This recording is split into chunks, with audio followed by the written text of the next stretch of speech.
আসসালামু আলাইকুম সুপ্রিয় দর্শক, কেমন আছেন? আশা করি অনেক ভালো আছেন।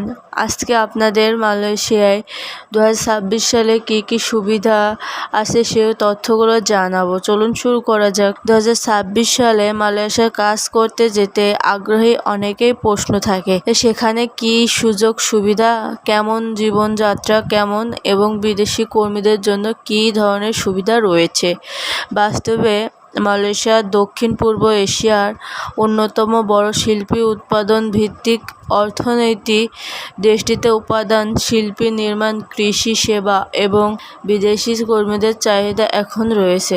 তবে সুযোগ সুবিধা সম্পূর্ণভাবে নির্ভর করে আপনি কোন কোম্পানিতে চাকরি করছেন, কী ধরনের চুক্তি গেছেন এবং আপনার নিয়োগকর্তা কী সুবিধা দিচ্ছে তার উপর। অনেক কোম্পানি কর্মীদের জন্য থাকার ব্যবস্থা করে থাকে। কোনো প্রতিষ্ঠানে সম্পূর্ণ বিমান মূল্য দেয়, আবার কিছু কোম্পানি বেতনের একটি ছোট অংশ কেটে আবাসনের ব্যবস্থা করে। সাধারণত একসঙ্গে কয়েকজন কর্মী একটি হোস্টেলে বা রিতে থাকে। বিদ্যুৎ, পানি এবং অন্যান্য সুবিধা কোম্পানি ভেদ বিভিন্ন হতে পারে, তাই চুক্তিপত্রে এসব বিষয় আগে থেকেই নেওয়া জরুরি। খাবারের ক্ষেত্রে সব কোম্পানি নিয়ম এক নয়। কিছু প্রতিষ্ঠানের প্রতি খাবার দেয়, আবার অনেক কোম্পানি শুধু ক্যান্টিনের সুবিধা রাখে এবং কর্মীদের নিজের খরচ বাবার কিনতে হয়। বাংলাদেশি, ভারতীয় ও অন্যান্য এশীয় খাবার মালয়েশিয়ার অনেক এলাকায় সহজেই পাওয়া যায়, তাই খাবার নিয়ে সাধারণত খুব বেশি সমস্যা হয় না। স্বাস্থ্যসেবার ক্ষেত্রেও অনেকে নিয়োগকর্তার কর্মীদের জন্য মৌলিক চিকিৎসার সুবিধা বা স্বাস্থ্য বীমার ব্যবস্থা করে থাকেন। কাজের সময় অসুস্থ হলে বা দুর্ঘটনা ঘটলে কোম্পানির রীতিমালা অনুযায়ী চিকিৎসা সহায়তা পাওয়া যেতে পারে, তবে কোনো ধরনের চিকিৎসায় ব্যয় কোম্পানি বহন করবেন তার চাকরির চুক্তির উপর নির্ভর করে।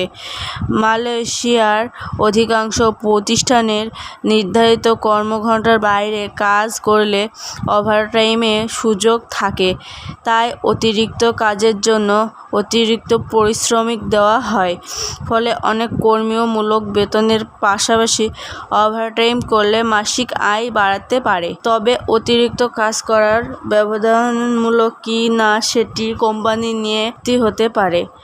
মালয়েশিয়ার আধুনিক সড়ক ব্যবস্থা, উন্নত গণপরিবহন, বড় শপিং মল, ব্যাংকিং সুবিধা এবং সহজ মোবাইল ইন্টারনেট সেবা থাকায় বিদেশি কর্মীদের দৈনন্দিন জীবন তুলনামূলকভাবে সুবিধাজনক। অনেক এলাকায় বাংলাদেশি কমিউনিটি থাকার নতুন কর্মীও বানিয়ে নিতে সুবিধা হয়। ছুটির বিষয়েও অনেক প্রতিষ্ঠান সাপ্তাহিক বিশ্রামের দিন, সরকার ছুটি এবং চুক্তি অনুযায়ী বার্ষিক ছুটি ব্যবস্থা থাকে, তবে এটি সব প্রতিষ্ঠানেই একই রকম নয়। তাই চাকরির অফার গ্রহণের আগে ছুটির বেতন, ওভারটাইম, আবাসন এবং অন্যান্য সুবিধা সম্পর্কে পরিপূর্ণ ধারণা নেওয়া উচিত। যদি মালয়েশিয়ায় অনেক সুযোগ রয়েছে, তবুও কিছু চ্যালেঞ্জ আছে। গরম ও আর্দ্র আবহাওয়া, দীর্ঘ সময় দাঁড়িয়ে বা শারীরিক পরিশ্রম করে কাজ করা এবং পরিবার থেকে দূরে থাকা অনেকের জন্য মানিয়ে নেওয়ার বিষয়টি হতে পারে। তাই বিদেশ যাওয়ার আগে মানসিক ও শারীরিকভাবে প্রস্তুত থাকা গুরুত্বপূর্ণ। সবচেয়ে গুরুত্বপূর্ণ বিষয়, শুধুমাত্র বৈধ ওয়ার্ক পারমিট এবং সরকার অনুমোদিত রিক্রুটিং এজেন্সির মাধ্যমে মালয়েশিয়া যাওয়া উচিত, কারণ চুক্তিপত্র ভালোভাবে পড়ে বেতন, কর্মঘণ্টা, ওভারটাইম, থাকা, চিকিৎসা এবং অন্যান্য সুবিধা সম্পর্কে নিশ্চিত হতে তবে সিদ্ধান্ত নেওয়া উচিত।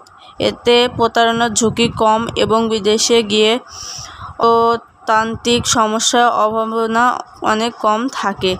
সব মিলিয়ে বলা যায় 2026 সালে মালয়েশিয়ায় দক্ষ ও পরিশ্রমী কর্মীর জন্য অনেক কাজের সুযোগ রয়েছে, তবে সুযোগ সুবিধা সবার জন্য একরকম নয়।